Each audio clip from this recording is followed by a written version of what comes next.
Engineer நண்பர்களே, இன்னைக்கு நம்ம வாட் இஸ் பிரிட்ஜ் ரெக்டிஃபையர், அதாவது ரெக்டிஃபையர்னா என்னன்னு சொல்லி பார்க்க போகிறோம்.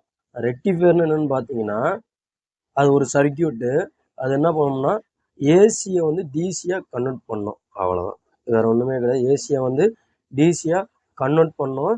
அதில் வந்து பார்த்தீங்கன்னா 4 டயோடு இருக்கும்.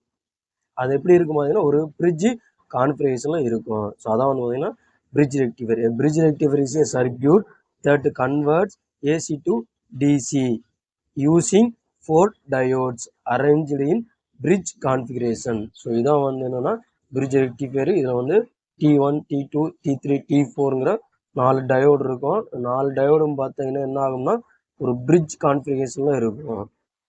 அதே போல் இதில் இன்புட் வந்து ஏசியாகவும் அவுட்புட்டில் வந்து டிசியாகவும் இருக்கும். ஸோ இதான் வந்து பிரிட்ஜ் ரெக்டிஃபையர். இதில் வந்து பார்த்தீங்கன்னா பாசிட்டிவ் ஆஃப் சைக்கிள் இன்புட் வந்து ஏசி பாசிட்டிவ் ஆஃப் சைக்கிள் கொடுக்கும்போது D1 D2 இந்த பார்த்தீங்கன்னா இதில் வந்து ஆரஞ்சு கலர் பார்த்தீங்களா, பிலேருந்து ஆரம்பிச்சு அப்படியே D1 போய் லோடு ரெசிஸ்டர் வந்து நெக்ஸ்ட் வந்து D2 வந்து ஆல்ரெடி நியூட்ரலில் வந்து முடியுது. இந்த டயத்தில் பாசிட்டிவ் ஆஃப் சைக்கிள் அப்படியே வந்து என்ன ஆகும்னா அவுட்புட்டில் கிடச்சிரும். அதே போல் டியூரிங்